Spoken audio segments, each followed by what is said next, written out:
Welcome to today's explainer, everyone. We are jumping right into a foundational Telugu text to completely unpack the main concepts behind Telugu philosophy. And don't worry, we're going to strip away all that academic intimidation. We're looking at exactly how we as humans process reality, challenge those ancient myths, and, ultimately arrive at the actual truth. So let's kick things off with a pretty fundamental question. What does the word philosophy actually mean to you in your daily life? I mean, is it just some dense academic subject reserved for scholars tucked away in dusty libraries? Or is it the very lens through which we view our everyday world? Well, as we're going to see today, it is undeniably that second one. And it actively shapes the decisions you make every single day. To demystify this massive topic, we're going to break it down into 5 quick sections. 1. Introduction to philosophy. 2. The author's perspective.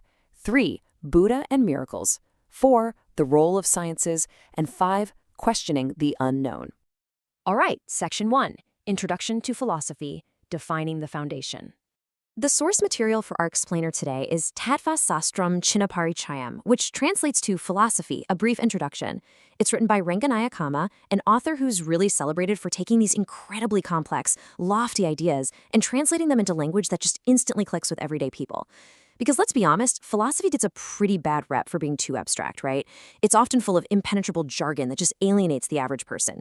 But this specific book acts like a roadmap. It breaks down all those barriers, proving that the core mechanics of philosophical thinking are absolutely necessary for anyone just trying to navigate reality. The big takeaway here is that philosophy, or Tattva Sastram, is not meant to be intimidating.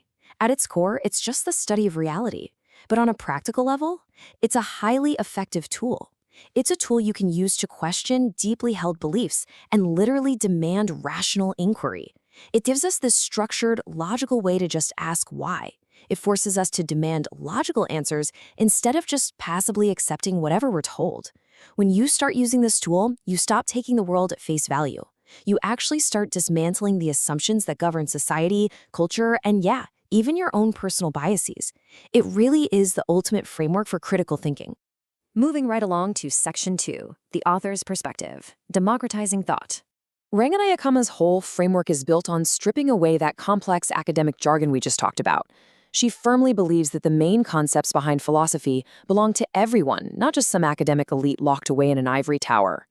So her text acts like a direct bridge. She's grabbing those abstract concepts from the clouds and placing them right into the hands of the general public.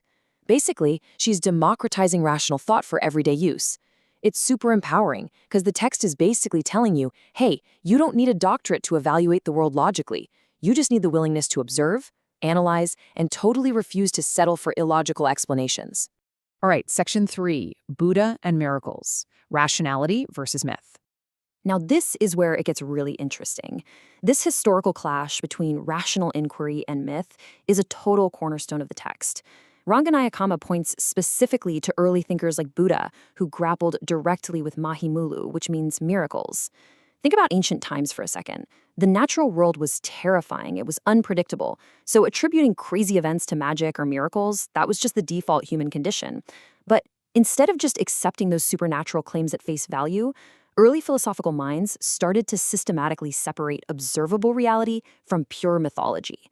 They essentially started asking for the receipts. They asked for proof, laying the crucial groundwork for how we process truth today.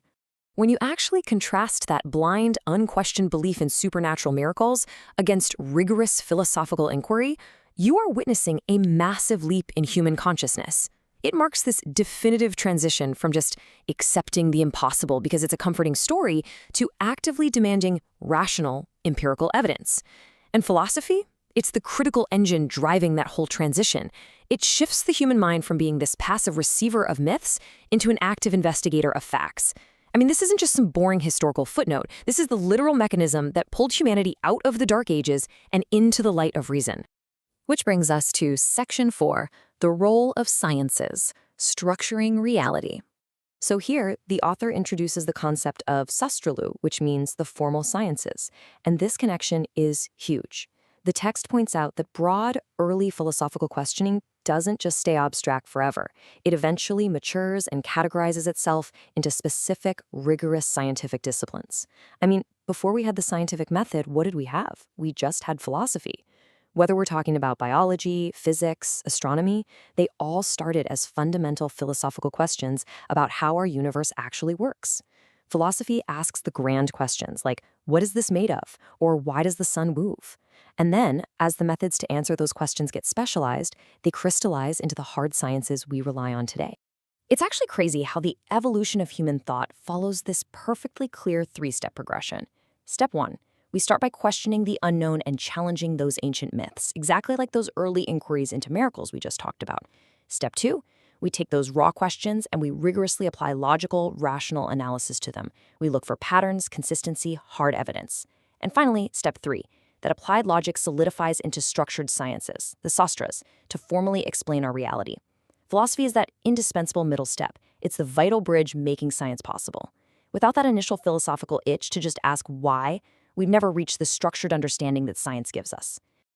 And finally, Section 5, questioning the unknown, seeking truth today. When we pull all these threads together, the main takeaways are honestly incredibly empowering. Philosophy doesn't just sit collecting dust in textbooks, it actively demystifies our reality. It champions rationalism by aggressively challenging the blind acceptance of miracles and acts as the absolute precursor to modern science. But Ranganayakamma's biggest, most central point is that this power is entirely accessible to you. It's accessible to everyone. It's a vital tool for everyday life.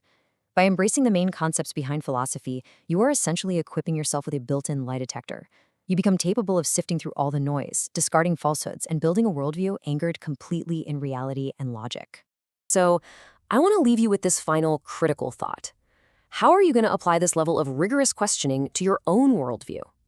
Moving forward, instead of just accepting the unknown as some kind of miracle or, nodding along to a narrative just because it's what you've always been told, how will you use philosophy to seek the actual truth? Thanks so much for joining me on this explainer, and definitely keep asking those tough questions.